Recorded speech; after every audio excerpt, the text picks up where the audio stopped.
Olá pessoal, Fábio Akita.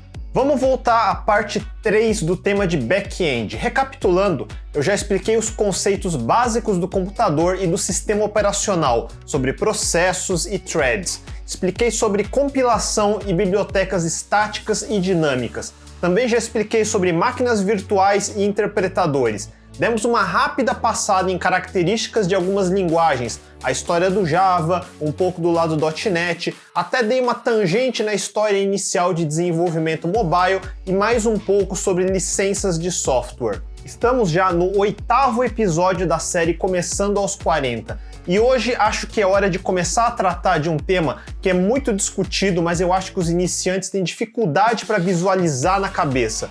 Concorrência e paralelismo. Mas antes de entrarmos nos assuntos mais óbvios como Go, Elixir ou Node.js, precisamos voltar na história como sempre para que todos finalmente comecem a entender esse assunto de verdade. Infelizmente, explicar concorrência e paralelismo só falando é muito difícil. Vocês ainda vão precisar praticar programando centenas de vezes coisas diferentes para começar a entender de verdade como isso funciona. Eu espero que a explicação que eu dei agora pelo menos ajude um pouco vocês terem uma imagem na cabeça do que esperar quando realmente colocarem as mãos no metal. Então vamos lá!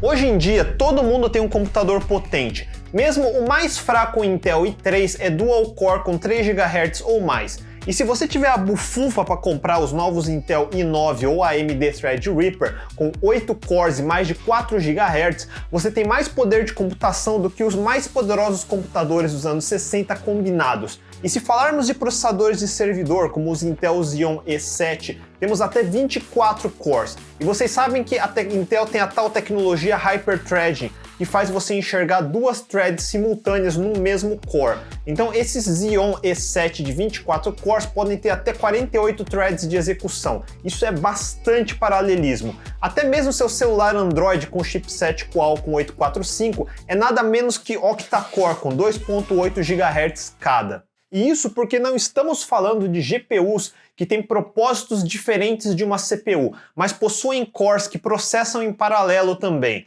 No caso da NVIDIA, o que chamamos de CUDA cores. E na nova RTX 2080, temos nada mais, nada menos que 2.944 CUDA cores, sendo que em placas-mães melhores podemos colocar duas placas dessa rodando em paralelo e poder ter acesso a quase 6.000 CUDA cores ao mesmo tempo. Isso sim é processamento paralelo massivo. Então, do seu celular a desktop, servidores, estamos claramente num mundo massivamente paralelo, mas não foi sempre assim. Considere que acesso a esse mundo paralelo só começou de verdade para nós programadores há coisa de pouco mais de uma década. Para entender como tudo mudou, eu vou resumir como foi do fim dos anos 50 até agora. Nos anos 50, talvez você já tenha ouvido falar do meme que a IBM dizia que o mundo não precisa de mais do que 5 computadores. Eles estavam falando do IBM 701. E se você não sabia disso, essa frase foi obviamente tirada de contexto e é fake news para variar.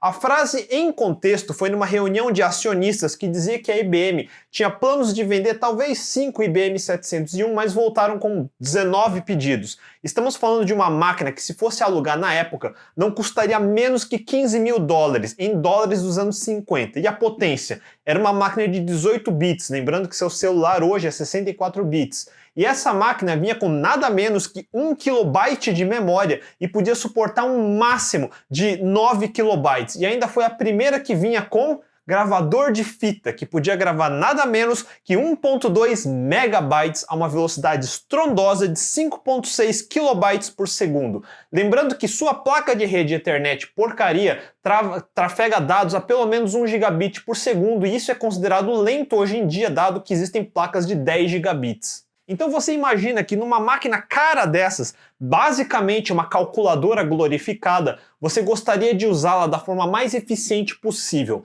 Era uma época onde a linguagem mais avançada era um Fortran da vida para fazer cálculos.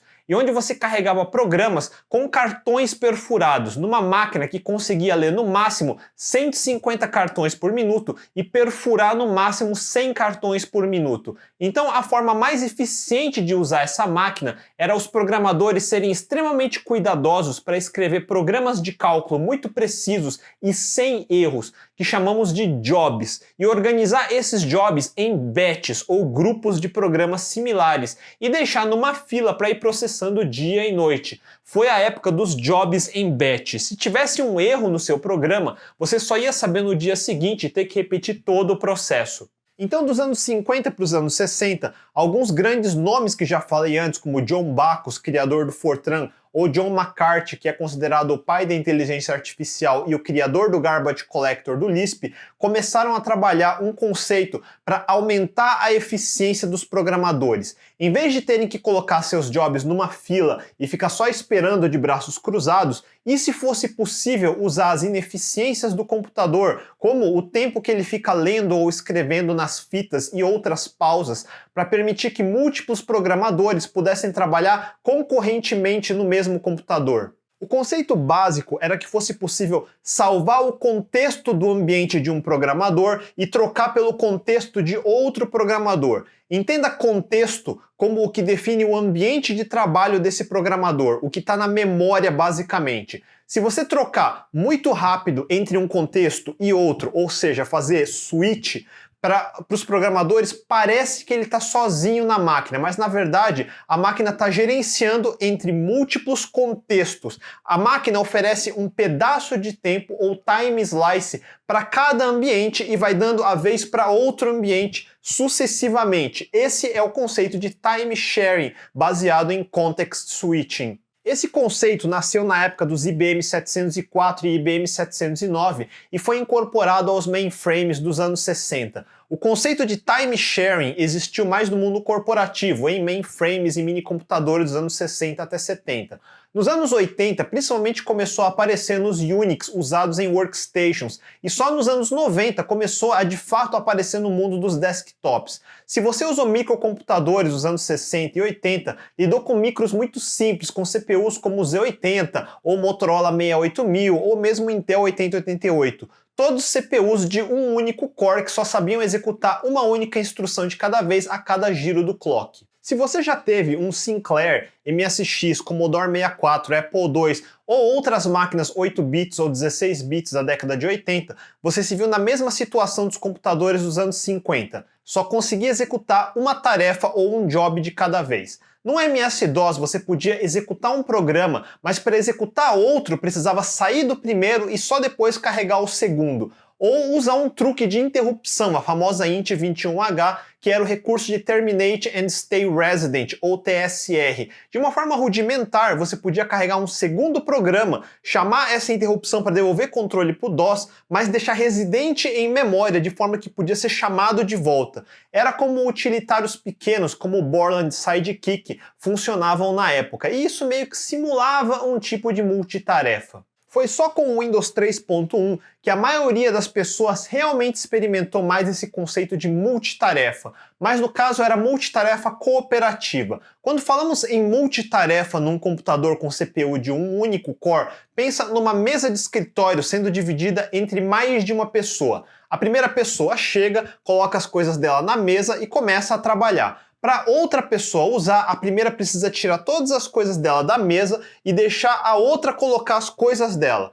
As coisas da primeira pessoa é o tal contexto e a troca entre uma e outra é o switching. É o mesmo conceito de time sharing que falei antes, mas se a segunda pessoa se recusar a sair da mesa, ninguém mais consegue usar a mesa, então ela precisa cooperar para todo mundo poder usar. Esse é o conceito de multitarefa cooperativa, que é o que tinha no Windows 3.1. Se um programa fizesse alguma coisa que bloqueasse o sistema, como imprimir, todos os outros programas ficavam impedidos de ter sua vez para rodar. Isso veio a mudar em sistemas operacionais 32 bits como o OS2 ou Windows 95, Windows NT e também nas distribuições Linux que começaram a aparecer do começo para o meio da década de 90. Nesse caso, temos o que já expliquei antes. Cada processo era iniciado pelo sistema operacional no espaço de memória protegido, ou seja, onde um programa não consegue escrever em cima da memória de outro programa. Além disso, agora não é o programa que tem que cooperar para os outros poderem rodar.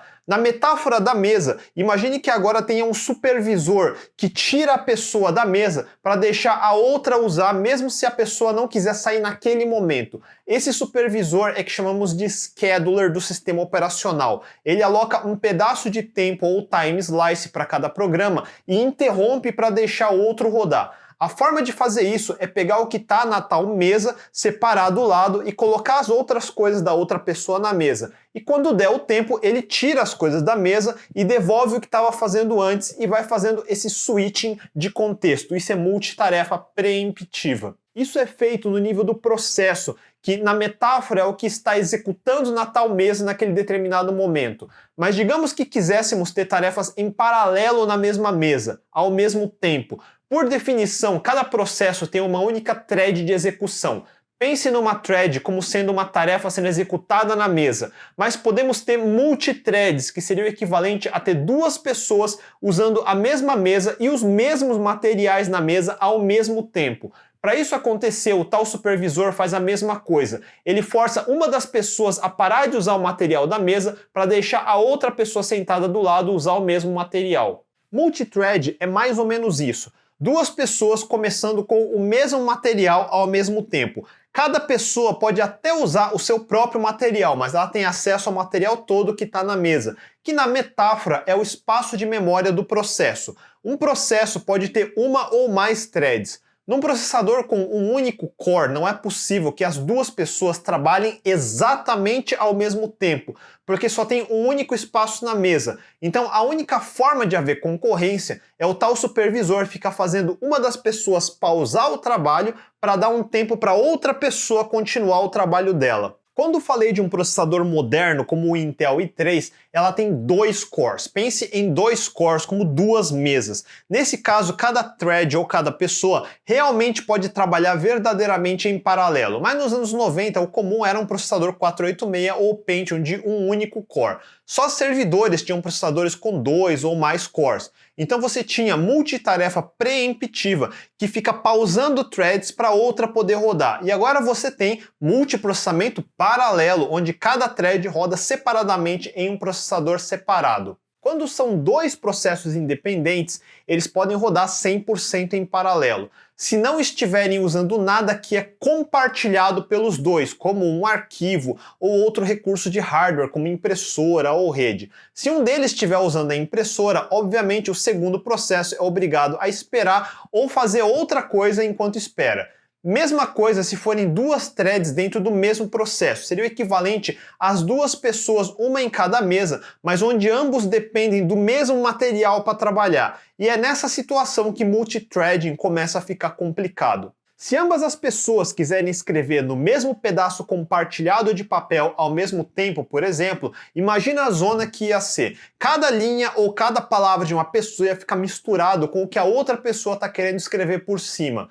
Ou seja lá o que eles gostariam de escrever no papel, ia virar um monte de dados misturados. Na realidade, você talvez gostaria que a primeira pessoa usasse o papel e só quando terminasse a segunda pessoa usasse na sequência. Mas como eles estão disputando ao mesmo tempo, pode ser que o inverso aconteça. E como não sabemos quem vai ganhar a disputa de quem começa a usar o papel na frente do outro, literalmente temos uma condição de corrida, ou o que se chama de race condition, que pode levar a resultados inesperados ou não determinísticos. Então, como fazer nesses casos? Para isso, precisamos de um sinalizador. Quando a primeira pessoa quiser escrever, ele coloca uma placa dizendo ocupado. Quando a segunda pessoa for escrever também, ele vê a placa e espera. Quando a primeira pessoa termina o que queria, ele tira a placa de ocupado. Agora, a segunda pessoa pode colocar a placa dela e escrever a sua parte e depois tirar a placa de ocupado. Se ela vai embora e esquece a placa, aquele pedaço de papel fica bloqueado e ninguém mais consegue escrever nele. Agora pense que a primeira pessoa bloqueia o pedaço de papel, então a segunda pessoa resolve bloquear outro pedaço de papel que a primeira vai precisar na sequência, mas ambos esquecem de tirar as placas de ocupado de seus respectivos papéis e cada um quer usar o papel do outro. Temos um impasse onde nenhum sinaliza para o outro que já terminou e ambos param de trabalhar esperando. Eles estão literalmente mortos por causa do bloqueio, ou seja, o que chamamos de deadlock. Essa placa de ocupado é o que em programação multithread chamamos de lock ou mutex, que significa mutuamente exclusivo, é um sinalizador de exclusividade. E como no exemplo, quem bloqueia o recurso também tem a responsabilidade de desbloquear quando acabar. E com isso você consegue ver como duas threads, mesmo se tiver dois cores na CPU, onde eles teoricamente poderiam trabalhar independentes em paralelo, se tiver um recurso compartilhado, como o tal pedaço de papel do exemplo, um é obrigado a esperar o outro terminar. Eu tentei usar metáforas aqui, mas você só vai entender realmente o que tudo isso significa o dia que realmente começar a programar usando esses recursos. Entenda alguns fatos primeiro. Toda CPU moderna é feita para rodar threads. É como se fosse a menor unidade de execução. Cada thread executa uma sequência de instruções e tem um contexto, que é seu material de trabalho, que fica nos registradores da CPU. Quando o CPU faz o tal context switching, ele guarda o que está nos registradores naquele momento e deixa outra thread executar. Fazer essa troca de contexto não sai de graça, porque tem o trabalho de tirar o material da tal mesa e colocar o material do outro na mesma mesa. Então, quanto mais threads você tenta executar num core, mais devagar o trabalho geral vai ficar. Então, não adianta ficar criando threads que nem um idiota, achando que tudo vai rodar em paralelo e ficar mais rápido. Lógico que não. O ideal é ter o mesmo número de threads que número de cores no seu CPU. Por outro lado, não é porque você tem dois cores e inicia duas threads que ambos vão rodar da forma mais eficiente, porque eles podem estar compartilhando o mesmo recurso e esperando liberar o mutex que o outro colocou. Nesse caso, uma terceira thread poderia se aproveitar desse período de espera e executar enquanto isso, caso não precise usar o mesmo recurso. Então você vê como também ter exatamente o mesmo número de threads que cores não é uma regra. Em muitos casos, determinar qual o número ideal de threads que você pode subir naquela determinada máquina é uma questão de tentativa e erro. Criar processos é um procedimento que custa para o sistema operacional, não é de graça. Ele precisa carregar o binário do programa, alocar a memória do sistema, checar permissões de segurança e etc. Esse procedimento, inclusive, é diferente entre sistemas operacionais. Em particular, sistemas Linux são mais rápidos para criar processos do que um macOS e uma ordem de grandeza mais rápido do que um Windows. Eu já falei em outro episódio que no Linux muitos programas, como o Apache, tomam vantagem de fazer o tal fork, que cria uma cópia rápida do processo atual para gerar outro processo que vai rodar concorrentemente. E fazer forks em Linux é uma operação comparativamente mais barata do que no Windows. Ou seja, só porque ambos fazem a mesma coisa, não quer dizer que fazem do mesmo jeito. Qualquer sistema que dependa de forks vai rodar ordens de grandeza pior num Windows. Por isso mesmo, o desenvolvimento em Windows privilegia e recomenda criar um único processo por aplicação, mas usar mais threads dentro do mesmo processo. Como uma thread compartilha a memória interna do processo com outras threads, a ação de criar threads é ordens de grandeza mais barato do que criar novos processos.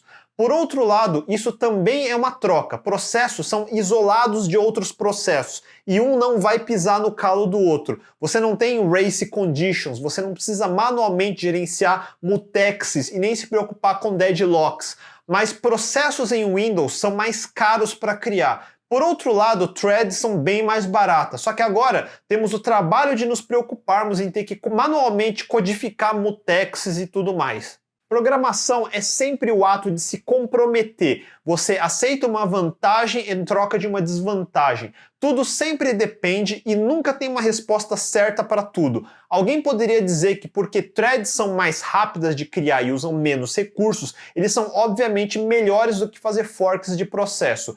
Por outro lado, alguém pode argumentar que como temos que gerenciar mutexes e coisas assim manualmente, você tem muito mais bugs e situações não determinísticas com threads e, portanto, processos são infinitamente mais fáceis de programar com menos bugs.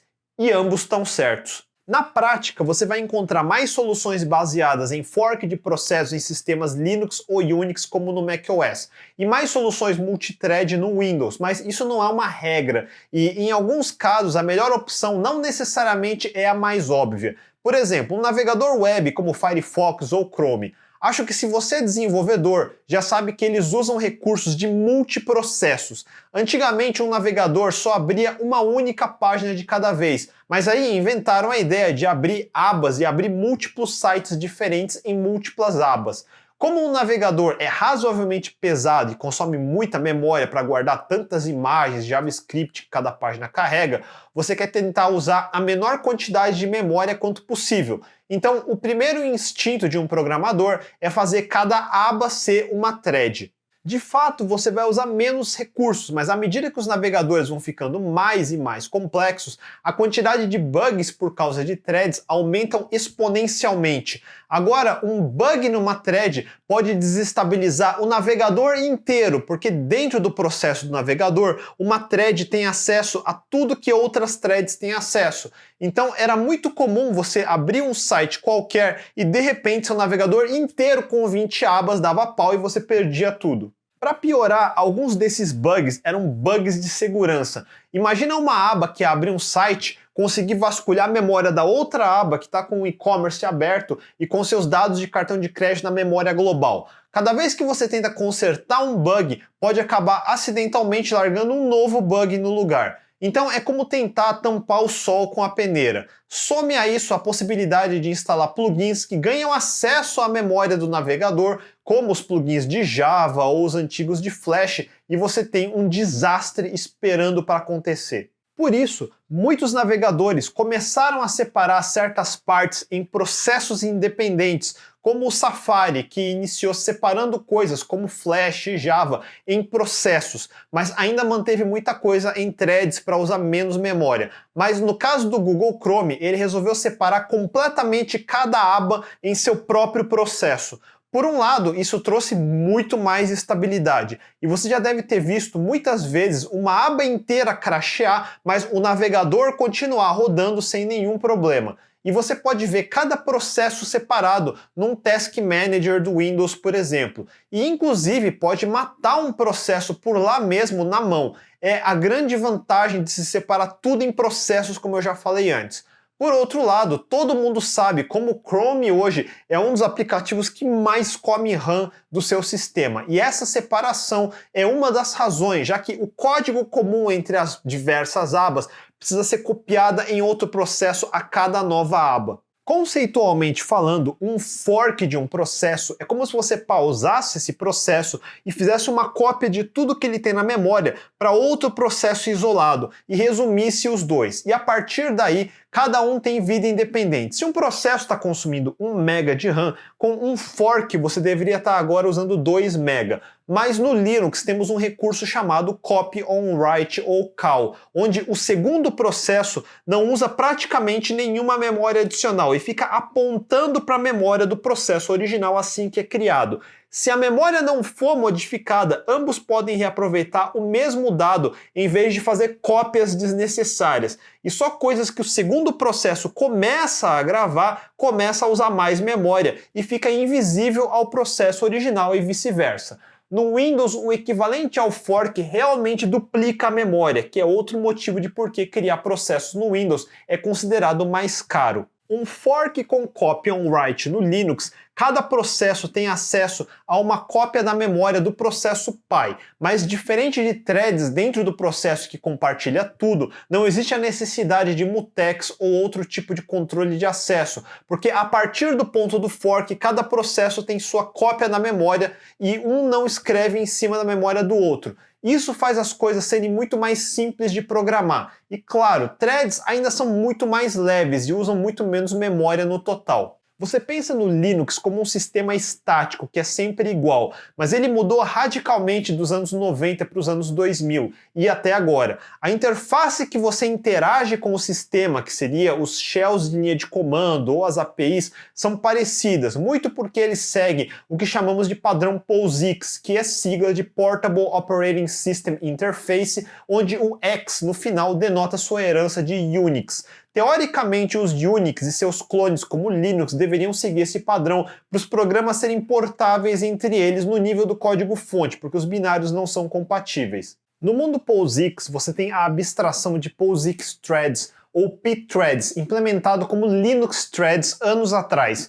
Threads em Linux eram bugados e nunca foram grande coisa, até que finalmente alguns projetos começaram a surgir para reimplementar o suporte de threads no Linux, como o Next Generation POSIX Threads ou NGPT da IBM, que eu me lembro que uma característica marcante era ser um mapeamento de M para N, ou seja, uma thread em Linux não seria equivalente 1 para 1 com uma thread de verdade. Mas o projeto que ganhou foi o Native POSIX Thread Library, ou NPTL, de Ulrich Draper, que era mantenedor do glibc, e Ingo Molnar, que vou citar de novo a seguir. O NPTL é uma implementação 1 para 1 em vez de ser M para N, como o NGPT, portanto era bem mais simples de ser implementado. Esse projeto corrige as falhas do Linux Threads e só a partir desse ponto dá para se dizer que threads em Linux ficaram decentes. E isso só é um fato a partir da kernel 2.6, mais ou menos por volta de 2007. E para ver como as coisas são diferentes entre diferentes Unix,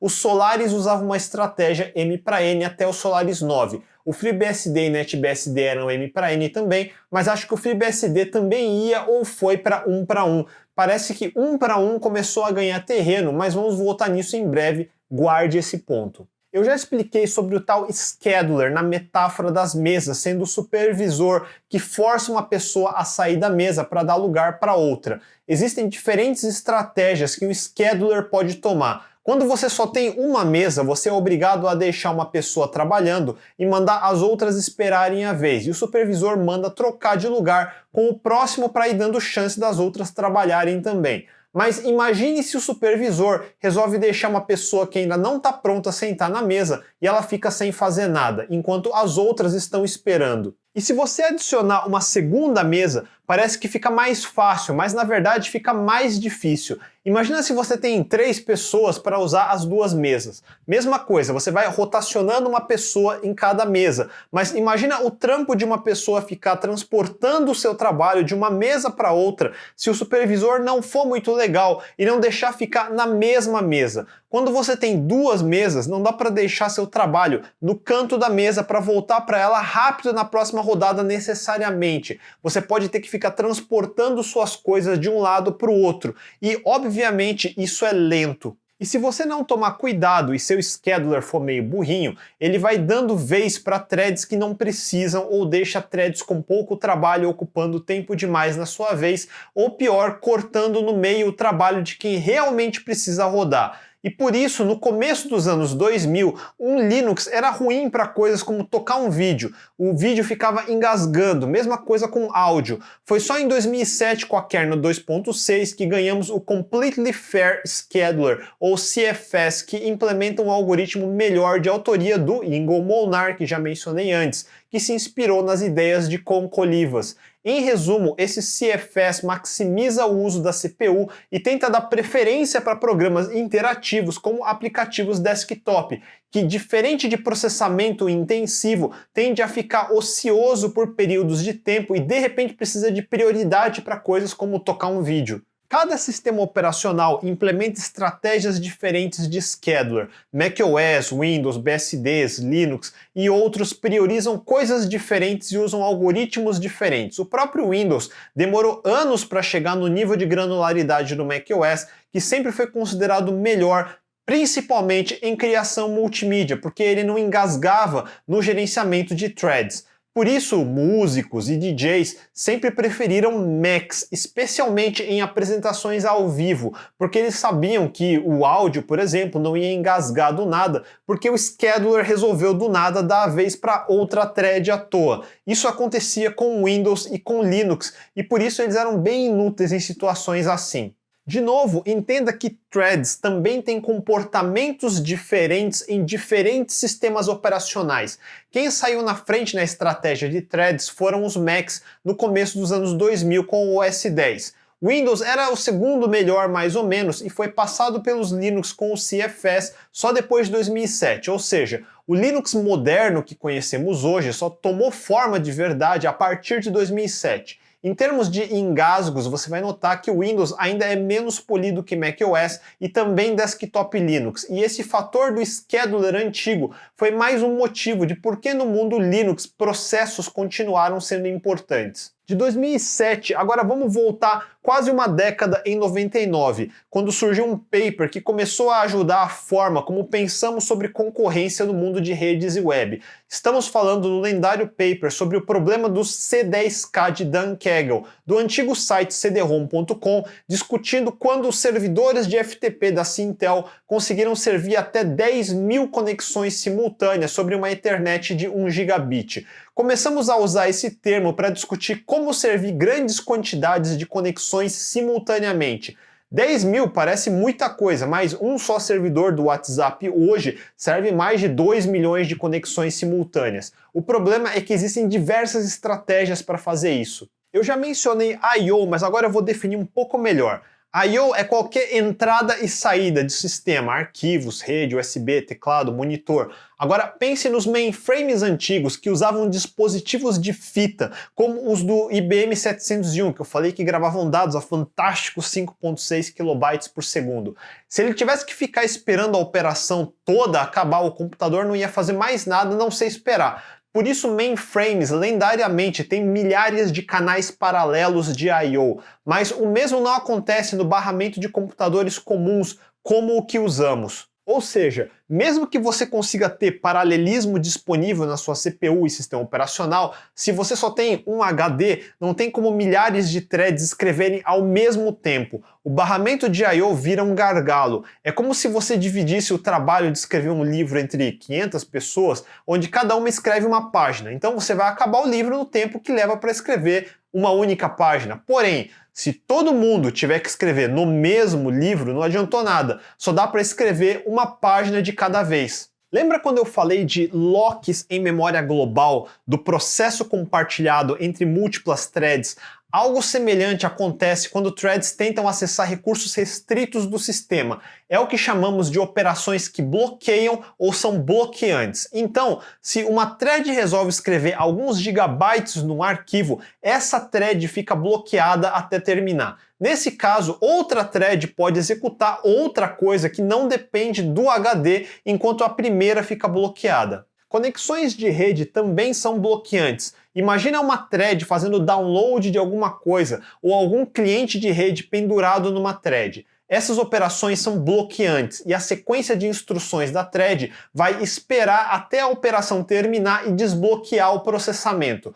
Com o tempo, os sistemas operacionais passaram a implementar algo chamado I/O assíncrono, ou seja, em vez de bloquear o processamento, a thread pode pedir para escrever alguma coisa no arquivo, mas o sistema operacional não vai bloquear essa thread. Em vez disso, a thread pede para escrever e indica na função do sistema para quando ele terminar enviar um evento de término. Daí essa thread pode configurar para quando receber esse evento, daí executar alguma outra sequência de instruções. Ou seja, a programação fica dependente do evento de término da operação de I/O, seja a operação de leitura ou de escrita. E é isso que muitos chamam de orientação a eventos. Isso não é nada novo. Qualquer linguagem de programação dos anos 90 usado para fazer aplicativos gráficos sempre usou programação orientada a eventos. Por exemplo, o código que é executado quando você tem o evento de clicar num botão, ou o evento de arrastar uma janela. No Linux, podemos enviar sinais a um processo, que é uma forma rudimentar de comunicação interprocessos, como os sinais de kill, como o sigterm ou sigint. Aqui estamos estendendo para eventos de I/O do sistema operacional. Mesmo sem I/O assíncrono, podemos atender múltiplas conexões, como no problema do C10K, fazendo cada conexão ao servidor ser servida por forks do processo servidor. É como a primeira versão de um Apache resolvia isso. Cada nova requisição era gatilho para um fork do processo principal, que gerava um processo filho. Eu já expliquei que isso é pesado, especialmente em Windows. A segunda alternativa é cada nova conexão recebida no processo servidor ser servida por uma nova thread dentro desse processo. Também já expliquei como threads são bem mais leves que um processo, mas temos o problema de gerenciar o compartilhamento da memória interna do processo entre múltiplas threads e os bugs que isso pode causar, como race conditions e deadlocks.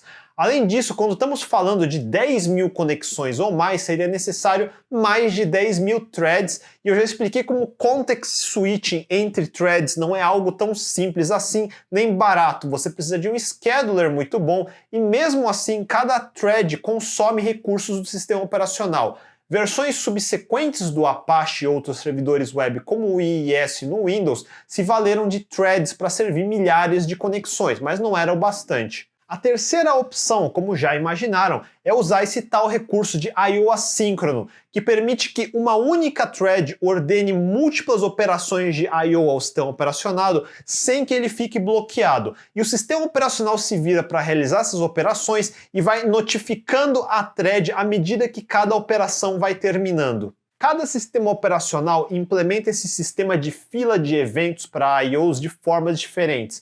Sistemas derivados de BSD, como o FreeBSD ou mesmo macOS, tem uma syscall chamada KQ. O Windows usa uma coisa chamada I/O Completion Port ou IOCP, e os Linux tinham syscalls chamadas Select, depois POL e finalmente a mais usada agora, que é EPOL.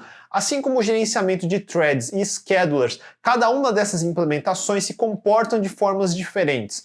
Estão vendo como os sistemas operacionais são mais diferentes do que só a interface gráfica entre elas? Como resultado de toda a discussão no fim dos anos 90 e começo dos anos 2000 em cima do paper do C10K de Dan Kegel, surgiu um projeto que nasceu com o objetivo de superar o Apache em conseguir servir dezenas de milhares de conexões simultâneas usando o mínimo possível de recursos do sistema, ou seja, sem usar a estratégia de uma conexão por processo ou thread, e sim usando uma combinação de processos e chamadas de I/O assíncrono. É assim que nasce o projeto do servidor web mais rápido e escalável que temos até hoje, o Nginx de Igor Sysoev, que começou a ser desenvolvido a partir de 2002 com o lançamento da versão estável em 2004. O Nginx tem um processo master que carrega outros processos que ele chama de workers. E você vai ver que a palavra worker é um termo muito usado em arquiteturas com concorrência.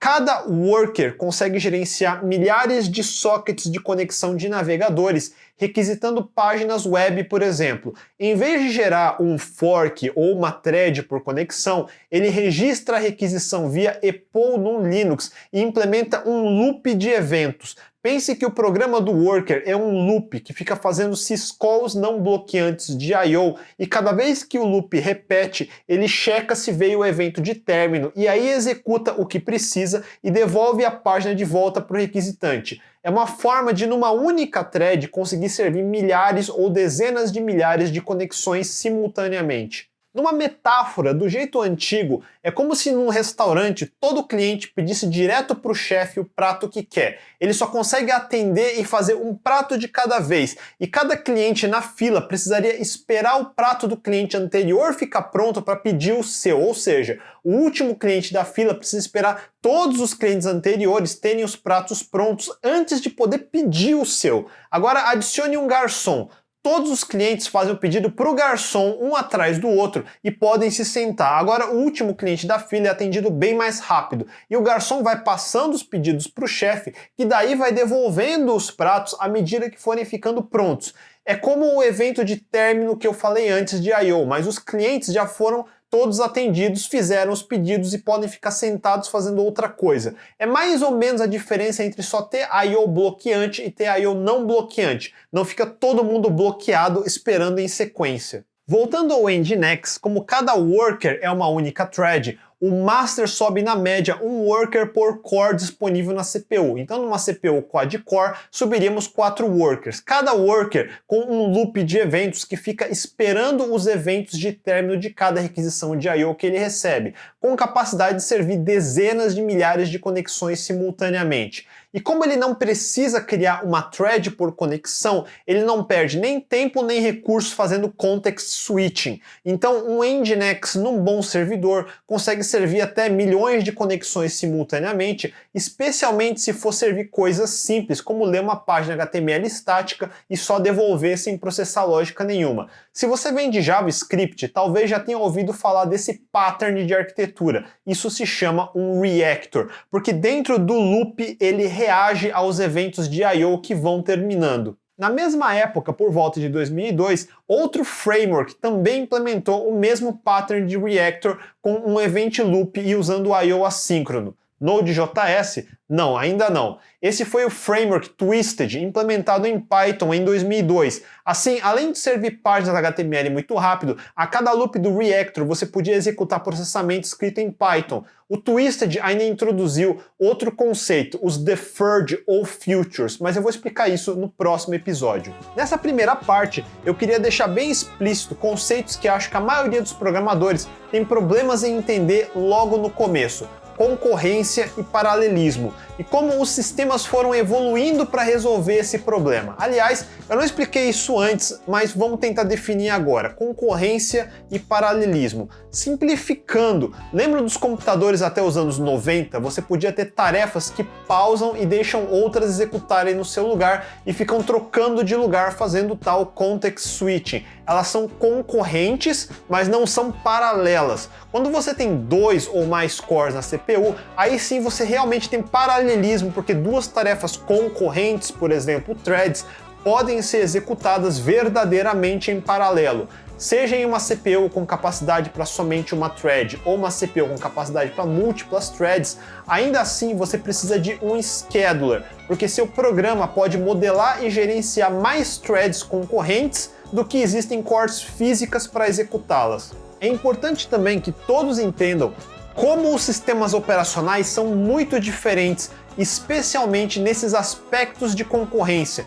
Como implementam threads de maneiras diferentes, como existem diferentes schedulers, e no Linux você pode inclusive escolher schedulers diferentes para cada caso. E como I/O assíncrono é outro recurso implementado de formas diferentes. Sabendo desses conceitos, no próximo episódio vamos falar de coisas mais abstratas, como corrotinas, fibers e o conceito de deferreds ou futures. Esse assunto é bem cabeludo. Concorrência e paralelismo não tem uma resposta única que resolve todos os problemas. Cada tipo de problema vai precisar de uma solução diferente. Forks de processos funcionam, multithreads funcionam, I/O assíncrono é só mais uma opção nessa caixa de ferramentas e ainda vamos explorar outras opções. Além disso, no mundo Linux, o suporte a threads só ficou realmente bom a partir de 2007, por isso você vê tanta coisa interessante no mundo de concorrência dando as caras principalmente na década de 2010. Muitos acham que Event Loops, o pattern de Reactor, nasce com Node.js a partir de 2009, mas não. Nginx e Twisted pelo menos já implementavam isso em 2002, derivados diretamente do objetivo de resolver o problema C10K de Dan Kegel de 99, e esses conceitos mesmo antes já haviam sendo pesquisados. Se tiverem dúvidas, não deixem de mandar nos comentários abaixo. Se curtiram o vídeo, mandem um joinha, compartilhem com seus amigos, assinem o canal e não deixem de clicar no sininho para não perderem os próximos episódios. A gente se vê semana que vem. Até mais!